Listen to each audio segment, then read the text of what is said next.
Selain itu, apa sih untuk menurunkan angka premanisme di kalangan industri itu adalah membuat bursa kerja. Ini yang saya tadi sudah menghubungi orang untuk segera menyiapkan.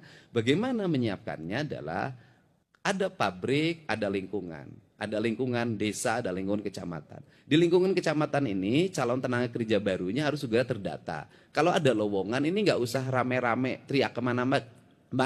Cukup ini nyari di bursa kerja ini kualifikasinya, kemudian diundang, dilakukan wawancara, tes segala macam. Setelah positif banget dia diterima, kemudian suruh nyuruh dibikin persyaratan.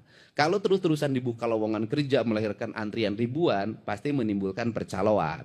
Pasti menimbulkan berbagai problem dan asumsi bahwa angkatan kerja di Jawa Barat itu sangat tinggi dan tidak tertampung. Nah, pola inilah yang akan dibuat hari ini adalah, yaitu satu, gerakan pemikiran saya adalah mempermudah akses investasi. Ini saya buktikan kemarin, misalnya BYD di Subang. Itu karena Patimban itu masih lama prosesnya, dia butuh jalan. Sehingga jalannya dibuat dalam bentuk akses tol yang sifatnya sementara. Mungkin dulu bisa diproses dalam waktu lama. Kemarin hanya 10 menit itu keluar izin menterinya dan siap dibangun. Nah ini kan percepatan. Nah, kemudian yang berikutnya hari ini adalah orang masih ribut di pembebasan tanah. Kenapa pembebasan tanah ribut? Karena percaloan. Nggak tanggung-tanggung itu di Subang itu. 1 meter ada yang nawarin 20 juta per meter. Pengusaha mana yang mau? Nah ini harus dipermudah dengan membangun akses. Aksesnya bagaimana? Nanti si pembebas tanah harus bertemu langsung dengan orang yang membebaskan. Gubernur akan memfasilitasi untuk mengundang masyarakat yang punya tanah dan kemudian pengusaha yang akan membebaskan. Kemudian dua-duanya bertemu, silahkan bernegosiasi, bertransaksi tanpa melibatkan pihak lain. Agar apa? Kalau masyarakat menikmati kenaikan harga tanah dan dilakukan penjualan, maka dia bisa menikmati uang. Tetapi dengan sebuah catatan, masyarakat itu harus bisa memanfaatkan uang itu dengan asalnya sawah, cari tempat sawah yang lebih murah dan lebih luas. Dan saya tahu betul itu. Orang Bekasi dulu ketika ada pembebasan, itu mereka memburu sawah yang di Kerawang.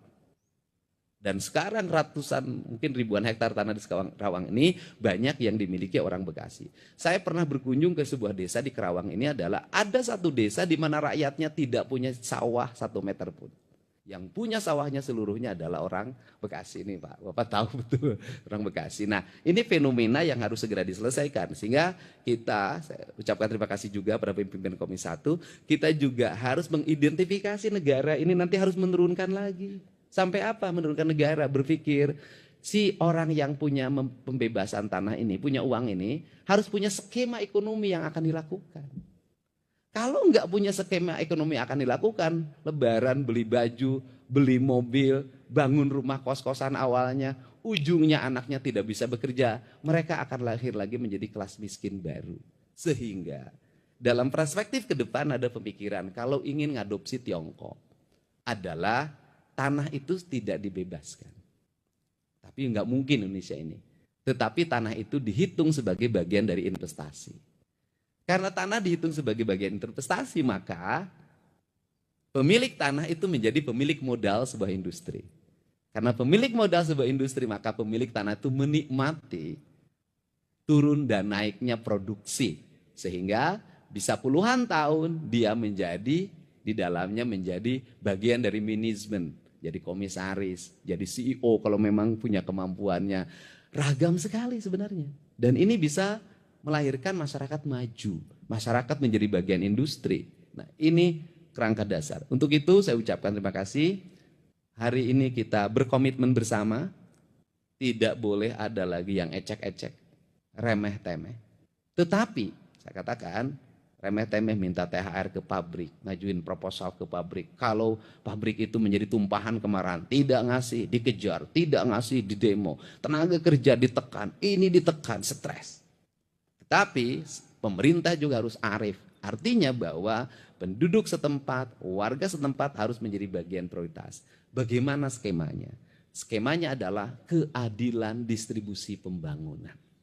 Pabrik melahirkan pajak.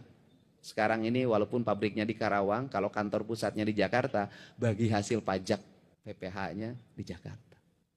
Saya lagi mengupayakan agar coba seluruh perusahaan-perusahaan yang berdomisili di Jawa Barat itu NPWP-nya Jawa Barat deh.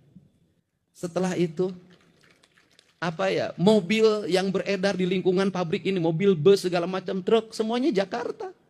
Jalannya tidak diinjek, tidak kebagian polusi, tidak kebagian kecelakaan lalu lintas.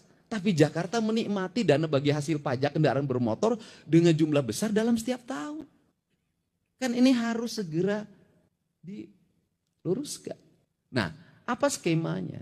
Skemanya adalah, Pak Pimpinan Komisi 1, masyarakat sekitar industri nanti setelah ini nanti saya mulai bulan Juni akan merumuskan, itu menjadi prioritas dasar pembangunan tahap pertama. Jadi, kalau ada pabrik di sini, pastikan sekolahnya berkelas nasional internasional. Kalau ada pabrik di sini, dipastikan tidak ada rumah rakyat miskin. Kalau ada pabrik di sini, dipastikan masyarakat menikmati sumber air bersih dengan baik. Kalau ada sekolah di sini, maka seluruh rakyatnya harus bisa sekolah S1. Kalau ada pabrik di sini, maka lingkungan masyarakatnya dipastikan tidak ada kekurangan gizi, tidak kekurangan protein, dan dipastikan rakyatnya tidak nganggur. Itu skemanya. Dan ini nggak bisa juga kita nekan premanisme, tetapi sisi lain kita tidak bisa memberikan solusi untuk agar tidak lahir premanisme. Karena cara kerja saya adalah cara kerja selalu mencari akar masalah. Misalnya kalau saya tuh ke Pak Kapolda, kenapa di Garut macet? Saya tidak sibuk ketika nanti macet, tapi apa penyebabnya? Supir angkot, ojek, tukang beca, kusir ando. Bagaimana kalau diliburkan? Harus ada duit. Ya kita cari dong duitnya. Kenapa?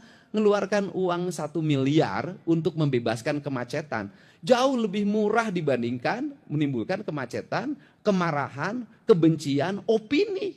Karena ingat, di era sekarang ini, kalau lancar, opini akan dikatakan mudik menurun. Ekonomi lagi lemah. Kalau macet, pemerintah tuh bisa ngurus mudik-mudik aja. Nggak ada benernya. Untuk itu diperlukan siapa yang harus menjadi influencer kita untuk membangun opini? Rakyat yang berkomentar. Kenapa?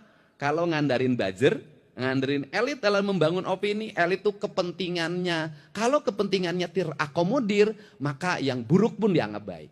Tapi kalau kepentingannya tidak terakomodir, yang baik pun dianggap buruk. Maka demokrasi yang terbuka, siapa yang harus memberikan opini? Rakyat. Dari mana rakyat memberikan opini hari ini?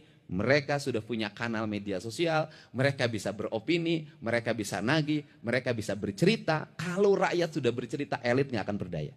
Ini strategi komunikasi. Nah itu, misalnya hari ini Pak Kapolda, Pak Kajati, saya mikirin puncak macet. Di mana macetnya? Tuh Pasar Cipanas. Berapa jumlah angkotnya? Sekitar 700, ya udah beresin. Liburin. Tambah lagi mana? Bogor. Berapa titik? Kata Pak Kapolda, 3 titik. Berapa kurang lebih? Sekitar 800 atau 900. Ya kita beresin. Liburkan mereka. Jangan hanya kita yang suka libur. Mereka juga harus libur. Bernikmati bersama keluarganya di rumah. Uangnya ada. Mereka akan ngomong, poi iya urang teh pere teu kudu narik. Alhamdulillah setahun boga saminggu, boga 14 poe. Teu narik tapi duit boga. Mereka akan ngomong, benernya pemerintah teh bagir. Itu akan jadi opini yang ikhlas. Dan itu akan jadi doa. Nah ini yang akan dibuat kerangka kerja ini. Dan sehingga siklusnya